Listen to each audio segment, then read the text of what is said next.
Today's video 23 of 45-day commitment to my birthday, turning 40. Give me on YouTube, Facebook, same name, David Clare. Instagram is Clare David. Topic for today is, what thought or thoughts are you repeating in your mind? What part of life do you keep considering that you need to make a change in, or you need to make a transformation? I was just at the gym a little bit ago, and as you can imagine, there's people of all shapes and sizes and fitness levels and commitments to fitness and diet and all that. Some people that look like it was their first day. Some people that look like they never leave. My question to you is, what area of life do your thoughts focus on? See, with health, it could be all parts. It could be our physical health. Is there a concern you have with your physical body? Maybe there's a concern with your teeth. I spent about 30 years of my life living uncomfortable about my teeth. A lot of people said, well, they're not that bad. They're not worth fixing. For me, no good. So I took the action. And now there's ways that you can get your teeth straightened pretty affordably. Or maybe there's something with your eyes. Are you being stubborn about not getting glasses because you think it's going to make you look old? Well, there's a lot people can do with glasses. You can get glasses that make you look more sophisticated if you want to look that way. You get some crazy colors going on and look more youthful. There's a lot of expression you can do through glasses. Or maybe it's that you signed up for a membership to the gym.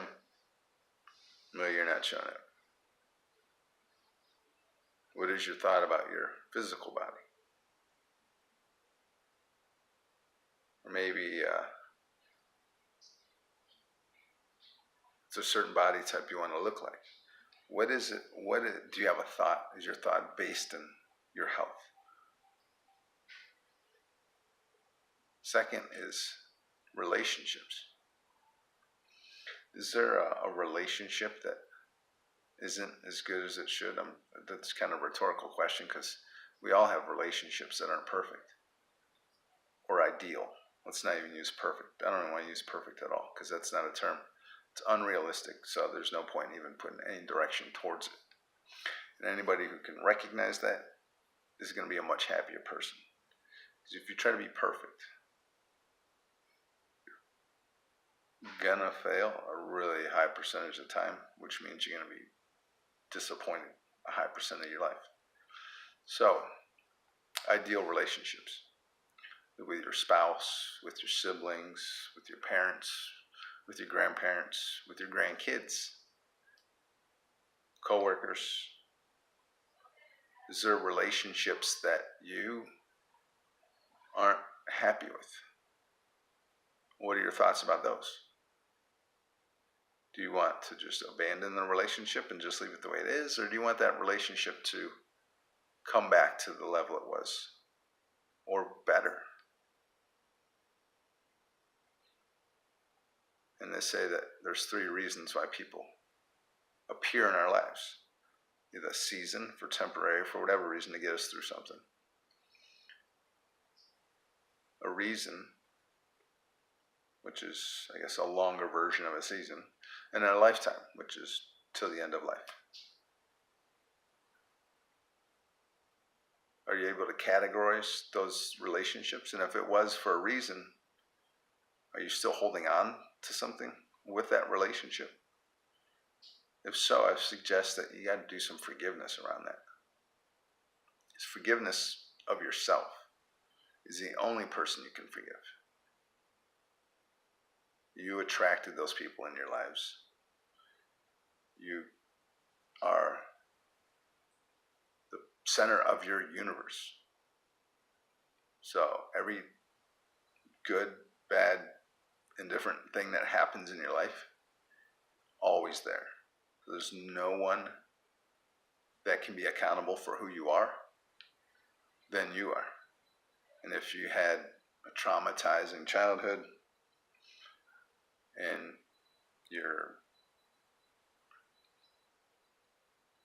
old enough to get through that, which I believe anyone that's an adult has the ability to let go and forgive themselves for having that childhood. And that childhood may have been for a reason. There's a lot of people who had some abusive experiences in life that went on to become world leaders. I mean, not in childhood, but Nelson Mandela. He was imprisoned, then became the president of the country he was imprisoned in. Who does something like that? There's a lot of forgiveness involved in that. A lot. Because he was wrongly accused too. Then, what about your career? Did you start college, or maybe a technical school, or you signed up for an online certification, some kind of training that you were optimistic and you were going to finish, or you're committed to it, and then something came up. Something came up that took you out of your commitment. Does that keep coming up for you? Like, maybe I should go back to school. Hey, I should finish my certification. Maybe I should whatever. Fill in the blank. What's stopping you from doing that?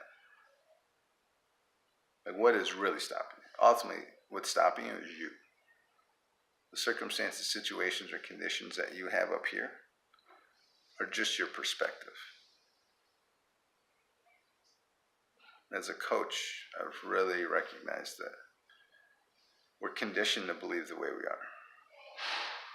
And if you're conditioned to believe a certain way, anything outside of that becomes uncomfortable. For some people, it becomes impossible. And I think that's where the psychology term of cognitive dissonance, it's where you see things so straight that you can't see it any other way, which I believe is the reason why they say don't talk to people, why religion, money, and politics are challenging subjects, because people have such firm beliefs in their spirituality, in the way money is used or accumulated, or politically. Some people think that if you lean one way towards one political party, that you have to be 100% committed to that, which to me is overcommitment. Because I can see things from when you step back and see that there's more to life than just one path, and see the world from a worldview instead of a tunnel view,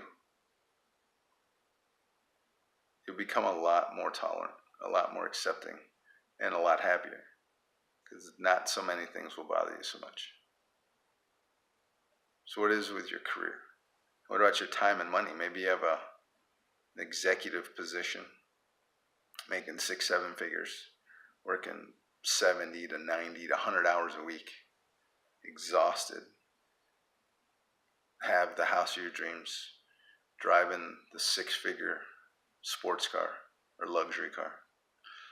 Maybe you have a really nice boat, a Harley, all these great materialistic things, but you don't really get to enjoy it because you're always at the office, or you're always overseas, or you're never home because you're always traveling. Or maybe you do come home and the only time you're home is long enough to hug the kids, kiss the wife, and go to sleep. And then wake up and do it again. So you get up at 6, come home at 9, go to sleep, wake up, do that 5, 6 days a week for the next 20, 30 years of your life. And then you retire. For what? You're going to retire, you're going to be exhausted. And most people that I've discovered that live that life don't really enjoy retirement because they may have a massive nest egg built, multiple millions of dollars. Then they retire and they get an illness. Or some people die rather close to their retirement. It's because of all the stress that built up. Or maybe they get sick before they retire. So what are you doing with your time and money freedom? Maybe you have a bunch of time and you don't have much money. Well, how are you going to accumulate or be able to control more money or manifest more money? What is your strategy for that? There's a lot, and I say a lot, and I mean more than a ton of ways to make money legitimately at a low investment up front. I believe that this is the best time in history to get wealthy. With technology, with information that's almost all information that will make you successful is available to you. It's no longer hidden. If you need a direction on who to maybe consider about becoming successful, comment below. So my question again is, what is your repetitive thought that frustrates you or challenges you? And why haven't you taken that action? And what would it look like when you started taking that action and you stayed committed to the results that you wanted? Comment below.